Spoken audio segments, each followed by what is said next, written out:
Man, I don't think I've ever seen anyone as terrible at hand-to-hand combat as this kid. But what he can do outside of that is absurd. And this guy breaks the logic of every anime out there. So come with me to the end of this season. I'm gonna ask you to leave your like and subscribe to the channel to give it some love. Got it? Thanks. The episode starts with Kurt forging a new sword for Yulisha, since she lost it in the fight against Saul. A blacksmith makes fun of him, but he's shocked when he sees the absurd quality of the result, and sets off on a journey to improve. Yulisha names the sword Snowflake, remembering flowers falling in the snow. The next day, she takes Kurt to the festival, planning a private outing, but they end up seeing thugs destroying a store. Yulisha didn't want to ruin the date, but Kurt gets involved. The guys complain that the meat buns are bad, already wanting to destroy everything. Kurt then tastes them, and actually thinks they're great. The guys then want to pick a fight, but when they find out he's from the workshop, they start running away terrified. The owner thanks him, but Kurt notices he's hurt, and rushes to take him to the hospital, leaving Yulisha thinking the outing was already the date. Meanwhile, she finds Luna, the owner's daughter, crying.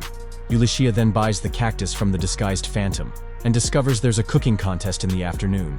Gargle, a famous chef and favorite to win, hired these miserable thugs to sabotage the competitors, including Luna's store, which lost all the fillings she had made for the buns. Kurt comes back and says Luna's dad won't be out of the hospital until the next day. They then decide to help the girl win the contest. Without meat, Kurt improvises and tells them to buy some spineless cacti and uses red beans he had won. He then teaches them how to turn the cactus into honey and mixes the beans to make a sweet anko. Anko is basically a sweetened bean paste. Alright guys? In the contest, the judges go crazy for the fluffy buns and unique filling. It's then discovered that the secret is the steam from the hot spring Kurt dug in the square. Bro, the dude dug a hot spring in like 2 hours, right? Bizarre. Gargle gets a little annoyed and tries to turn the tables, but he's exposed. He used food scraps from the castle as addictive substances to trap customers. In a fit of rage, he tries to attack Lisa and the Phantom intervenes. Then the trash takes too long and decrees his arrest for treason.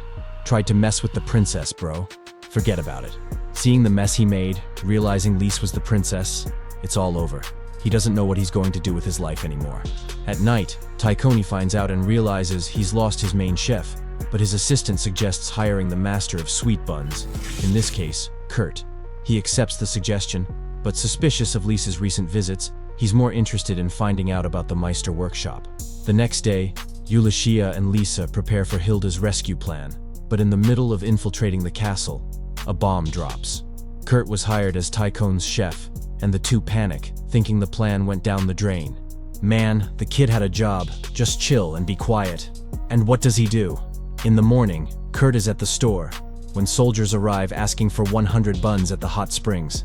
Luna even warns him that they want him as a chef. He accepts, but before preparing the order, he offers samples to the soldiers. They eat and are hallucinating with the taste, and even feel more energetic. Then they take Kurt to the castle, which he immediately recognizes, remembering that Hilda is imprisoned inside. Taikoni's assistant says the Meister has a meeting with the princess and tells Kurt to wait in the kitchen. Meanwhile, Taikon apologizes to Lisa for the Gargle case, and Yulisha hears from afar, relieved that everything seems to be going well. Kurt, on the other hand, tries to open the locked door he suspects is hiding Hilda. Akuri offers help and teleports him to the other side of the door. There he finds a mysterious old woman. He finds it strange, but she accepts a bun he offers and, surprised, even without tasting anything for years, manages to taste something. Soon, he realizes that she looks younger than she actually appears. She reveals herself as Famil, Taikon's daughter, whom everyone believed to be dead. She confirms that Hilda is imprisoned in the basement and shows a secret passage there.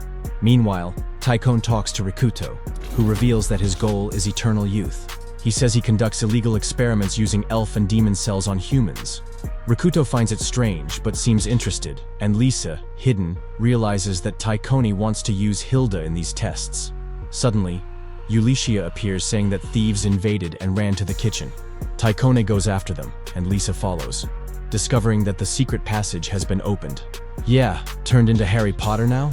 The entrance to the Chamber of Secrets, son? That's when Taikoni's daughter takes Kurt to Hilda, who recognizes him at first glance. But she gets annoyed, complaining about the medicine he gave her years ago that stunted her growth, and also for him leaving the village. But she gets even crazier when Akuri starts calling him dad, thinking he had a daughter with another woman. Kurt then explains the whole truth about Akuri, and she understands. So Famil says that she became immortal and doesn't age because of the medicine Kurt made? And yes, Hilda agrees, saying that if she hadn't taken that medicine, none of this would have happened, and she would have continued to age. And it's at this moment that we understand Famil's problem.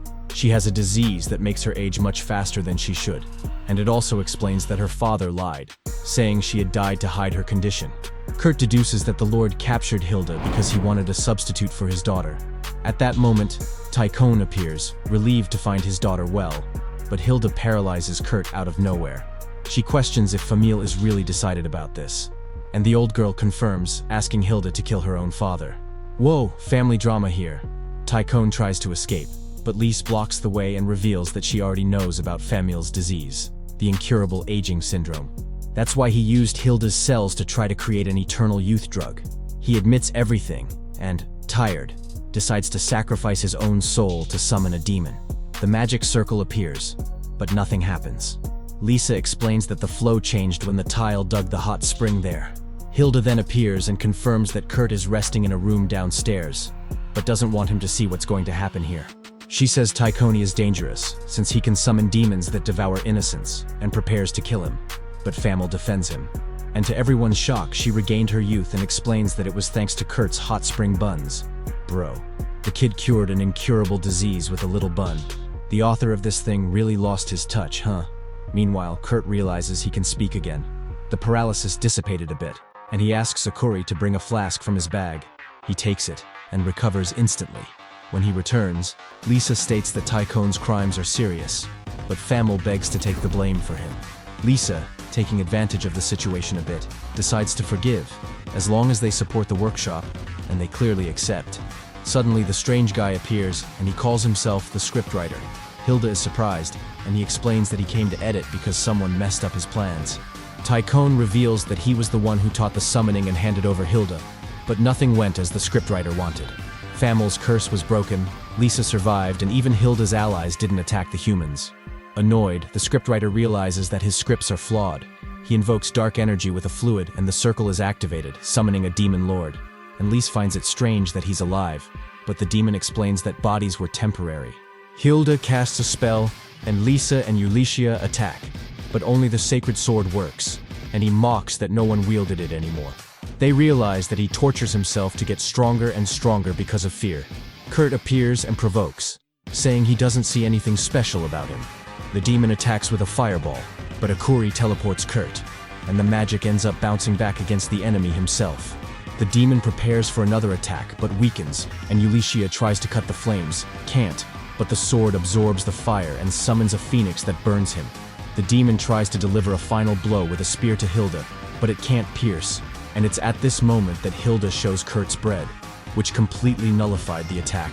The demon, completely demoralized, freaks out and recognizes Kurt as someone from Haas village, and he's terrified and disappears instantly.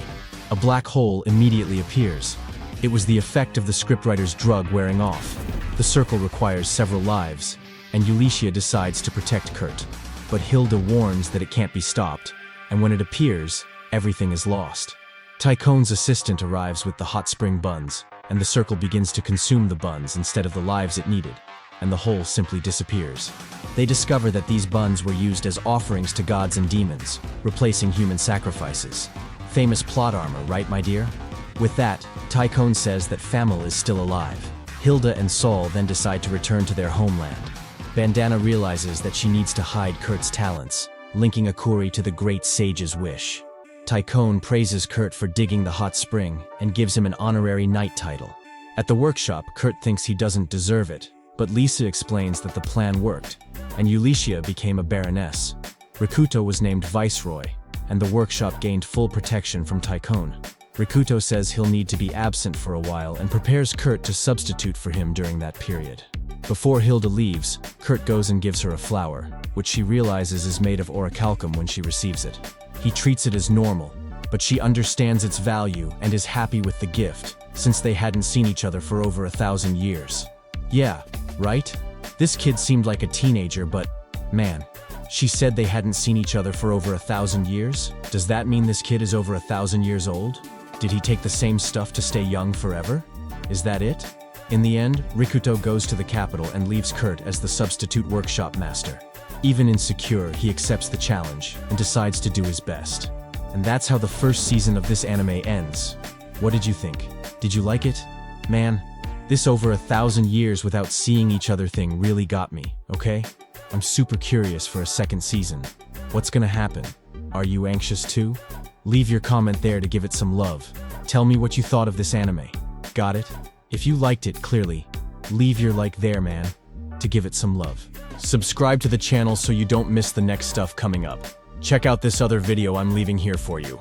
I'll see you in the next anime, my man. We out.